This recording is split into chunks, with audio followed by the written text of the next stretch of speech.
G'day, freedom lovers. Back again, running behind time. Things didn't want to work again. That shit happens, doesn't it? So, it's been a busy weekend for us. I hope everybody's checked out the videos we did yesterday. Very important stuff on figuring out what the hell's going on. Speaking of what the hell's going on, where's all my stuff? I'm all unprepared now because this bloody camera didn't want to work. All right, so since I didn't do it the last couple of times, I better do it this time and thank all my amazing Patreons, Jeannie, Lee, Jennifer, Gaza, Mark, Carla, Karina, Ruben, and Fiona. Thank you all very much for your contributions. Of course, you know, we've got all the other amazing people who have been dropping some donations in as well, who are not on this list. I don't know where the other list is. Anyway, I'm getting a bit tired, getting a bit run down, so let's sort of jump straight into it. I found this video I thought you guys might find amusing.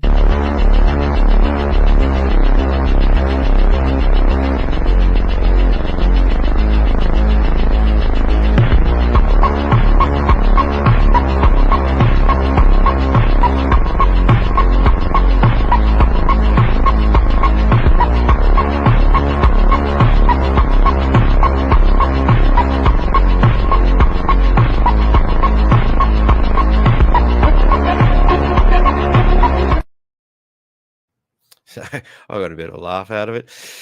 Not that I'm encouraging, you know, that kind of behavior or anything, you know, it's just, well, it's done now. I may as well have a laugh at it, eh? You know, Janice has been very active lately. She sent me a lot of stuff. Here's one of the videos she sent. 24 hours to go until we find out the outcome of the United Kingdom's infected blood inquiry, which I've been a witness of on behalf of tens of thousands of Australians who are infected and affected by this infected blood scandal and by contaminated blood transfusions and tainted blood treatments. And g'day to those people joining me. It's a beautiful day here on Sydney Harbour and I'm enjoying it with my best friend Bud. What do you reckon, Bud? You happy with this? And guess what? It's an amazing feeling.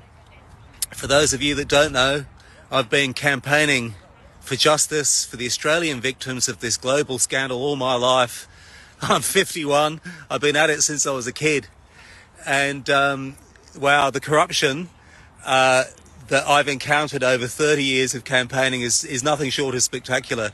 Australia has become a very corrupt country. For those of people who don't believe me, well, just know this. The world had a contaminated blood transfusion and tainted blood product scandal before the year 2000. Every first world nation was affected. And every First Nation has launched a response, compensated victims and had an inquiry, except for one nation, Australia. And the reason for that is corrupt Australia made the sale of freely donated blood one of our nation's biggest businesses. And today, the Commonwealth Serum Laboratories, who were privatised by the Australian Labor government because they've been experimenting on Australian children en masse and murdering them, were privatised, and that company today is worth $140 billion, and it made that money from a protocol of mass murder of Australians. Now, for years I've been saying this and people didn't believe me, and it led to, you know, trolls and all that sort of stuff, calling me a fraud and a scam and all of that. And that's the price you pay when you do anything on the internet, okay? So, yeah, that's life. However, tomorrow, we will find out what the UK Infected Blood Inquiry has to say about my evidence, my Australian evidence. Already, it's looking quite likely that this infected blood scandal is going to involve police. There's definitely talk of murder. A lot of parents have lost children, and they're going to want justice, I can assure you of that. And to those people over 30 years who called me a scam and a liar, tomorrow I'm very confident you'll be wearing egg on face, okay? Yeah. So, it's an amazing feeling to know we're just 24 hours out from basically finding out what the outcome is for one of Australia's longest running criminal cover-ups. The Australian Labor government have been covering this up for years. They basically delude the Australian public. They deceive the Australian public. They tell the Australian public that, you know, they've got your best interests and, you know, they want your best health outcomes. No, they don't. Why did the Australian Labor government support experimentation on children in the 80s and the 90s in the first place? It was wrong. They knew it was wrong. We've got evidence that they knew they were injecting patients with hepatitis C. It's a deadly virus. They should never have happened to children. And those parents who lost those children have every right to expect that the people responsible are prosecuted and rightly jailed. I think it's lifetime sentences, actually. Yeah, lifetime. Anyone who harms a child, especially, those children end up being murdered, you've got to go to jail for life. And that's basically why I've campaigned for decades, because I've known about this for decades, okay? It's wrong.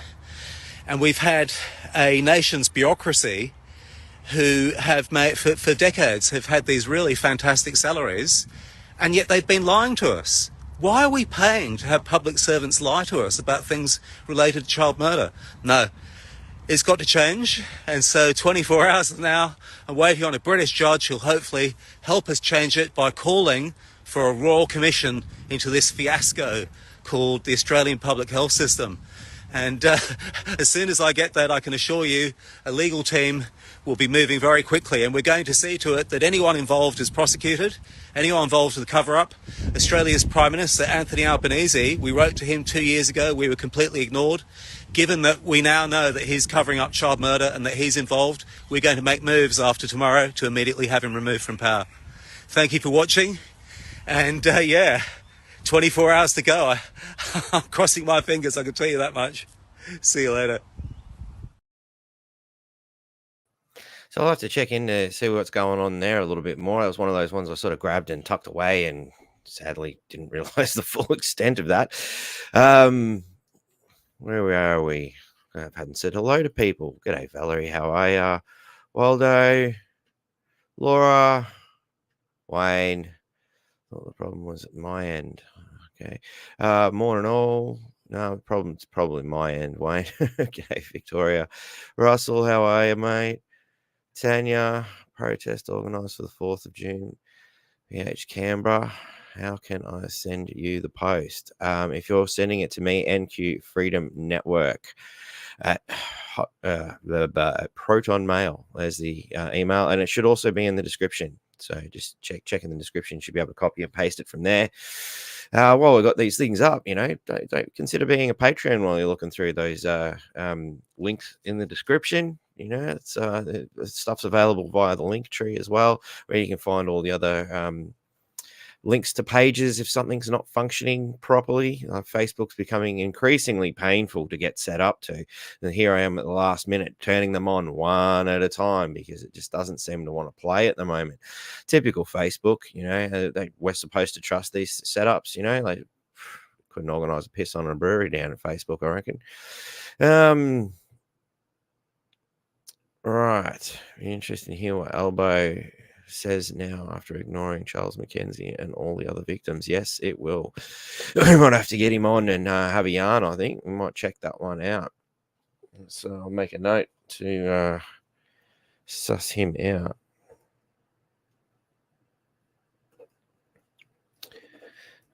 Now that I've got the spelling of it properly here too. Because I might remember the words, but I won't remember how to spell it. We'll see. So I'll have to say now. We'll see. So if I have while that was playing, I did have a quick look, and this is the first article that kind of comes up. Is here Britain slammed in inquiry for infecting thousands with tainted blood and covering up the scandal. Estimated 3,000 people in the United Kingdom are believed to have died, and many others were left with lifelong illness after receiving blood or blood products tainted with HIV or hepatitis in the 1970s to the early 1990s. 20 fucking years. Well done, guys. Scandal is widely seen as the deadliest disaster in the history of Britain's state-run National Health Service since its inception in 1948. Former Judge Brian Langstaff, who chaired the inquiry, slammed successive governments and medical professionals for a catalogue of failures and refusal to admit responsibility to save face and expense. He found that deliberate attempts were made to conceal the scandal, and there was evidence of government officials destroying documents. This disaster was not an accident. The infections happened because those in authority doctors. Here it is, doctors. The blood services and successive governments did not put patient safety first. Wow. And they're still doing it. They're still doing these things. They're not putting patient safety first, especially when you're taking experimental gene therapies. The response of those in authority served to compound people's suffering. So there's a lot more in this article. Of course, you can go through and have a read. It's a last minute thing that has just sort of popped up. Yeah, safe and effective. Matthew 27:24. Let's have a check of that one. Great timing, Charles McKenzie of Australia. Aussie Gov, CSL, Red going across. Absolute disgrace, unforgivable what they have done. That's it. And I mean, we've got such a huge history of this stuff happening throughout, medical things. Like, I think it was America where they were giving people syphilis on purpose, particularly, black people. It's just like, wow, what the hell? There's an old BBC documentary that I've got to dig out again. I know I've mentioned it in the past. That goes into how they deliberately let things like influenza go to see how fast it would travel, so they can get those little maps, the ones you see in the movies. It'll spread this far in 1 day, and then 2 days and 3 days. They get that information by actually releasing viruses to see what would happen. That's the only way you can get that kind of information, and these things were all piggybacked off of, World War II, where, once they got a hold of what the Japanese and the Germans were doing as far as, human experimentation. Whoa. So, what do you do? Oh, of course, continue the research, And that's why we've got, Wuhan lab leaks, and, we've got now this bird flu thing getting around, but we'll come to that later, eh? Let's tuck that away for a time being. All right, so I know we normally do some memes and whatnot, but instead of setting things up, I was struggling with my bloody camera and whatnot. So things are a little bit out of order. Sorry, guys. So what I might do is let's chuck another one of these videos in while we're waiting. So, actually, this is where I'd like to start. I'd like to thank Channel 7 for the plug. Everybody who's, seen Channel 7 lately and decided, hey, I better check out this North Queensland Freedom Network, because Channel 7 only ever give me a minute, and it's not very good. Let's have a look at their not very good. The Mayor stayed out of the spotlight today after sharing his Defence Service number with the public earlier this week, prompting community speculation. A local paper claims they've seen a document revealing Troy Thompson served with the reserves for 2.5 years, not 5, as he stated in a podcast interview during his election campaign. I spent 5 years in the military in Perth. So I was in Signals, in Swanbourne, or Karrakatta, Fremantle, and SAS Swanbourne. Troy Thompson is being investigated by Queensland's Council Integrity Watchdog, the Office of the Independent Assessor, who says it cannot comment further at this time. Well, if it's not telling the truth to people, that's not great at all. And I just can't imagine you'd be that stupid to concoct that kind of a story, because it's so easy to trace those records. They're not something you can hide if you pretend that you were and you weren't. Townsville City Council says Mr Thompson is focused on working for the community. The Mayor has already stated he won't be addressing the media about the matter. Yeah, I won't be addressing the media. I wonder why, because they're on this constant witch hunt, And let's have a look, how have they concocted this story? So what they've done, they've gone throughout the North Queensland Freedom Network. They've grabbed a little snippet of what they think of what he said, and then they've gone and looked at the Townsville Bulletin. We can trust them. Where Jenny Hill is, I believe, still on the board. At least she was on the board, and probably still feeling a bit sore that she lost to Troy. So let's hammer. So they're relying on a biased newspaper to come up with the goods, and then they go to the public, who have been given God knows what information from this poor excuse for media, and I mean, how do they back this up? Oh, we can't actually get any information because the commission's not commenting, but we'll just make wild, unfounded accusations nonetheless. Well done, Channel 7. What a shonky piece of reporting. That was utter garbage. But I'd like to thank you for the plug, though. At least I had the North Queensland Freedom Network popping up there, so people, can hopefully seen that and come looking for some better reporting status.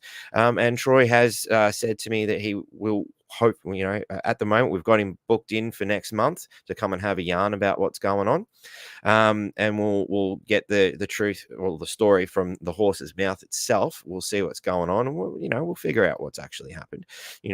I'm not going to comment on it any further because truth, I don't know, but we'll find out, and as the mainstream media continue to hound him, it's more likely that they are going to just come and what's this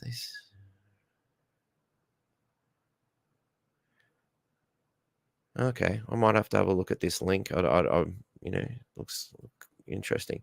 All right, so where was I?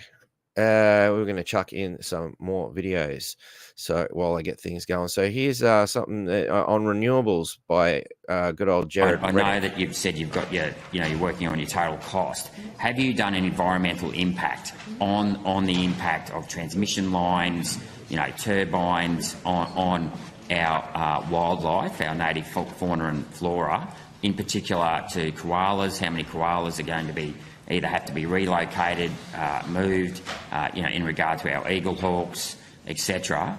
Have we done an environmental impact on the impact of actually implementing renewables across our beautiful country? So, Senator, I think I can just answer that in the generality. So, I think, as you know, because you're across these issues, those environmental impacts will happen, assessments will happen on a case-by-case basis. Sure. Rather than in that sort of aggregate sense that you're describing. So, the law compels us and the system to make decisions about environmental projects and the impacts on the environment as and when those projects are presented to government. As you know, sometimes it's the state government that is the environmental regulator. Where the Commonwealth EPBC Act is engaged, it becomes the Commonwealth. So I think the answer to that question is, at that kind of whole-of-system aggregate level, would be an immensely difficult task and not one that's required by law. What's required by law as a regulator is an assessment of environmental impact on a case-by-case basis. Okay. As a senator for Queensland, but also representing an Australian Parliament, though, we need a big picture view here, because we need to know how many koalas, how many eagle hawks, how many hairy-nosed wombats are going to be impacted by this. So, we always talk about how, carbon dioxide is going to raise the ocean levels. So it seems to me that you can look at one side of the picture when it comes to fear-mongering, but when it actually comes to the other side about protecting our environment, you want to do it bit by bit. Well, I'll compare the superannuation 2% in 92 and now it's 12%, which is a big, massive chunk out of people's salaries. We need to know the total impact of all of our flora and fauna across this country, that is going to be impacted by the enormous impact of tens of thousands of kilometres of transmission lines, the massive lithium mining, rare earth mining that has to take place, the offshore wind farms. I think we need a system review, or to be transparent to the Australian people as to whether or not they want another 100 parts per million of carbon dioxide in the atmosphere, or they want large chunks of their flora and fauna wiped out. Don't you think that's a reasonable assessment to make? It's a reasonable. I'm not sure that the choice we'd accept the dichotomy that you propose. We're in possession, of course, of significant scientific information about the impacts of a changing climate on flora and fauna, and so one of the many reasons that the government is committed to net zero by 2050 is in response to the impacts that we know that a changing climate will have on all those plants and animals. Just last question, just last point. Oh, no, so if you've got the I actually had not finished my answer. Climate change, you should have the impacts I had of not renewables. finished my answer. Okay. Senator Rennick, we're trying to have a very respectful session where we're not talking over each other. So we'll just let the Minister McAllister to continue. Thanks, and then and I won't take up too much time because I think that's what's troubling you. But I just wanted to make the point that I don't think the dichotomy is as you suggest. I'd also make the point that we would accept on these kinds of impacts of these proposals and any other proposal with a significant impact on the Australian landscape, that of course it should be assessed properly through environmental laws, and later in the program today the part of the environment, part of the department will be able to talk about some of the ways that we propose to improve Australia's environmental laws. I'd also make the point that on the specific issue of how impacts of either renewables projects or transmission projects are assessed, most of the states and territories, certainly in the national electricity market, are now actively engaged in thinking how to bring about a consolidated way of thinking about some of these issues. But not all of this is within the Commonwealth's control. There are state and territory environment agencies and planning agencies that play a role in assessing the kinds of impacts that you're thinking about. Put the risks and benefits of climate change versus the risks and benefits of renewables, so that the Australian people can get a proper, risk-reward analysis. That's all. Thanks, Chair, and thanks very much. Thanks.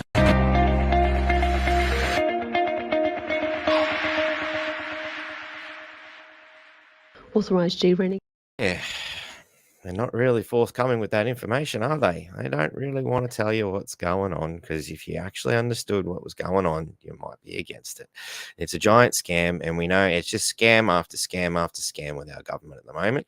During the COVID era, we had politicians standing on platforms daily reciting the number of infections. There's 41 new cases. The number of people who had died from COVID. There are now 675 Victorians who have passed away. And there was all this apparent concern. We, of course, send our sincere condolences and our sympathies. But now when we've got 29,000 excess deaths, which greatly exceeds the number of purported COVID deaths, nobody wishes to address what's the cause. Every one of these deaths is a person who would not have died if it had been a normal year with a normal number of deaths. The formidable document which AMPS put together, Too Many Dead, addressing the excess deaths, which only started to occur in Australia just after the introduction of the mRNA products of Pfizer and Moderna. The book, Too Many Dead, with so many prominent authors involved, clearly points the finger at these drugs. So far, the ABS estimates that there have been 29,601 excess deaths from March 21 to August 2023. The Australian Senate has voted down a motion to investigate excess deaths. I gave all my colleagues in this place the opportunity to help us investigate the causes of our excess death rate. Now, sadly, my motion was defeated, and 35 of my fellow senators in this place, in my opinion, stood in the way of truth and justice. If you start as a politician saying sorry, recognising literally hundreds of thousands of Australians who have been severely injured from these things, let alone those who died from the vaccines, the non-vaccines, well, then the next logical question is, what was the cause then? The world is engaged in the largest clinical trial, the largest global vaccination trial ever. And if you see and acknowledge the injuries as a consequence of the vaccines, and you're the government that coerced people to take those vaccines, we're going to lock out people who are not vaccinated. Well, then you've already got the nexus for legal claims against the government. So the government's running from a multi-million-dollar lawsuit. But, we kept being told, OK, well, even if there is a lot of excess deaths, even if that is true, it would have been far worse if we hadn't given everybody a rushed vaccine. If you hear any Australian politician put that position forward, that's essentially a lie. Epidemiological studies, which were known to all governments in early 2020, acknowledging that COVID or SARS-CoV-2 represented no greater threat than a severe influenza season. We've had those countless times. Every few years, there is a severe influenza season, which takes out generally the older generations. 9 deaths. These include 1 female in her 70s, 1 female and 3 males in their 80s, 1 female and 3 males in their 90s. If we let that severe influenza season just run its course, we would have got through it within 6 months. It would have been finished before the end of 2020. Instead, they locked us down and told us all these boogeyman stories about how SARS-CoV-2 was an imminent threat to your life and existence. Stay in your house until we get a vaccine, and then you can come out after you've taken the vaccine. That was a complete theatre.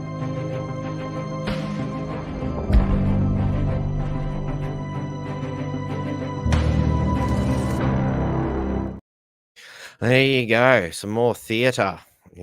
Speaking of which, did anybody get a chance to go and check out Michael's play on that was on yesterday? Obviously a bit far for me to travel. I couldn't make it myself. I hope everything went well for him, and it was a successful day. Using a cartel workforce health security. There you go. We just pass the buck. That's it. All right, so these morons. I just realised with some carbon is being wasted. Yeah, I noticed. Yeah. You're held accountable. Liability. G'day. Sips. That's what I forgot. Let's grab a stubby. Oh, look, it's Sunday, and I'm probably gonna go to bed early tonight. I've got a lot of work to do tomorrow. So let's tuck into this one. So there's another petition going around. Plenty of petitions. Do they work? Who knows? We'll find out, I guess. It's in the description if you want to give it a crack. Hopefully it'll work. I chuck my name down, see what happens. Hopefully Citizens Go can get something happening. But at the end of the day, we've seen that the Labor government does not give a shit what you think.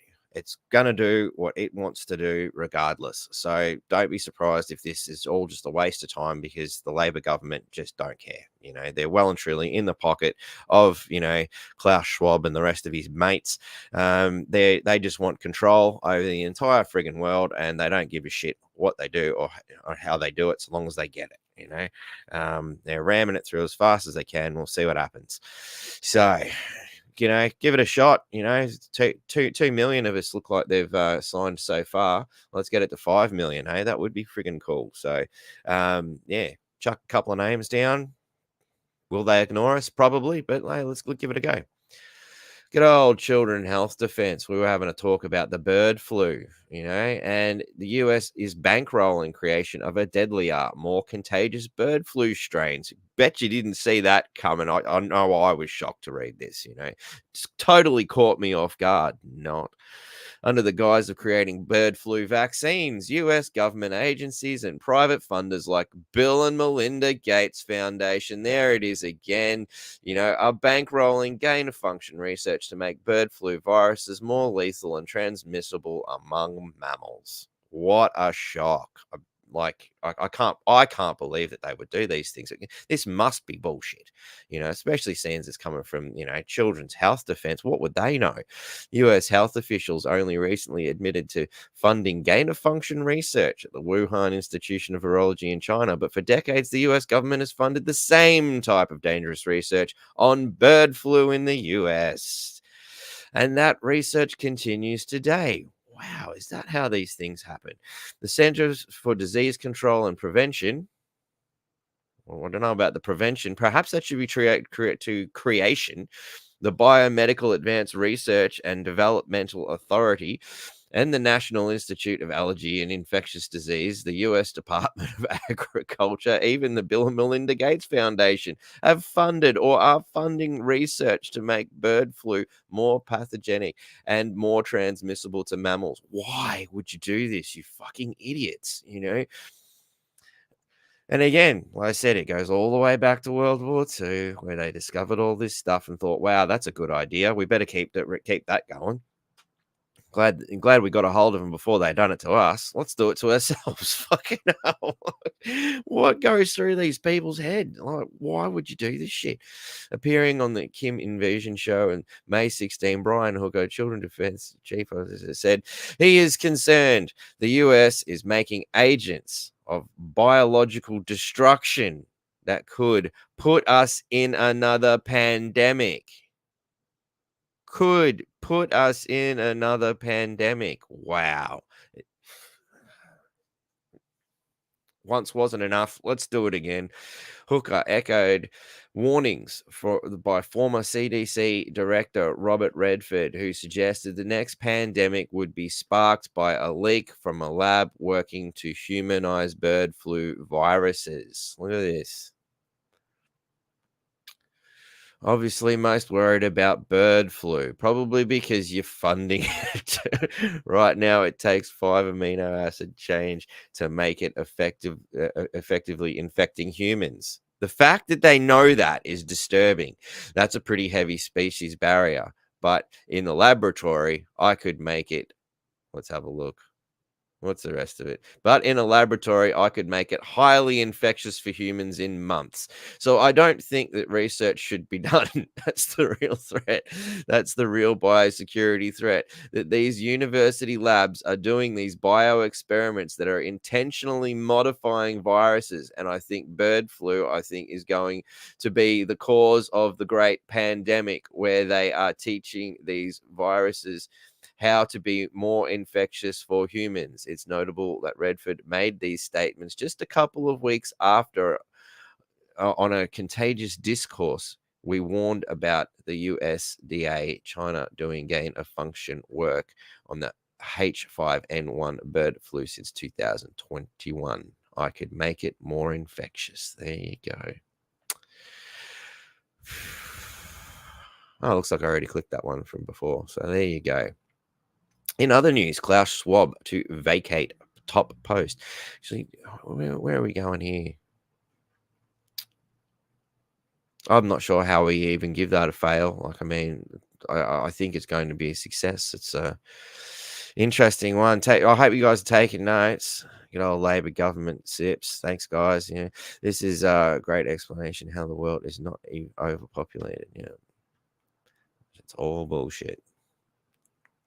Our government, our corporation, and nothing more, and all treasonous, filthy scum. And yes, we did cover that with Daryl O'Brien in that Know Your Rights one we did yesterday.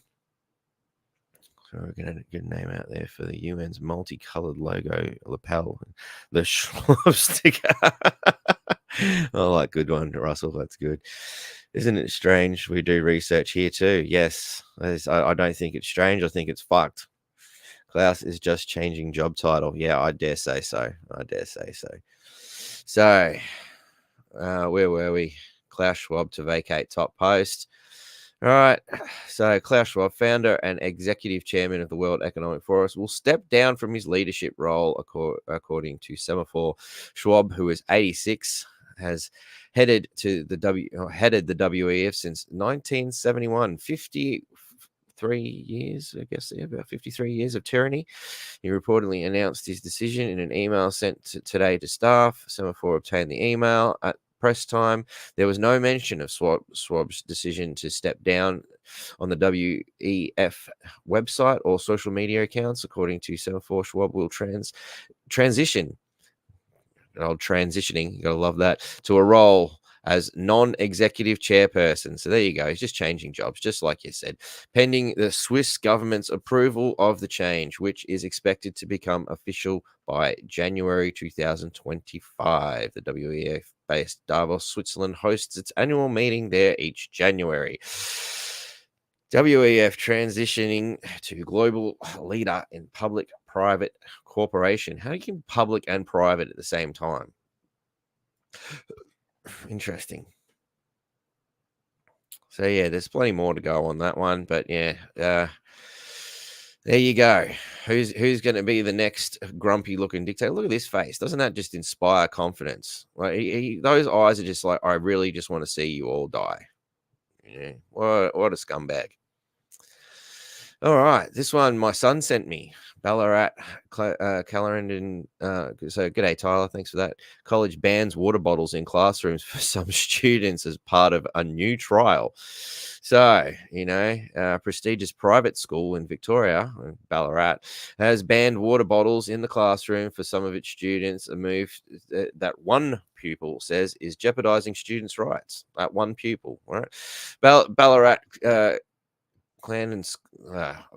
Clarendon College, a co-ed day and boarding school, is currently conducting a water trial for students in years 5 to 9. According to the school, students are required to leave their drink bottles outside the classroom while the lesson is running.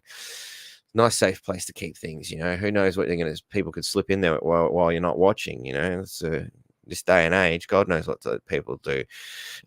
Time he was 6 feet under, face down. Yep, with his ass sticking out, so everyone can walk through and kick it. Donald Trump is Jesus Christ. All lies are being revealed. I don't know about Donald Trump being Jesus Christ. That's a very interesting claim you've got there. Yeah, righto. It's obviously means publicly funded yet shrouded. Nice interpretation.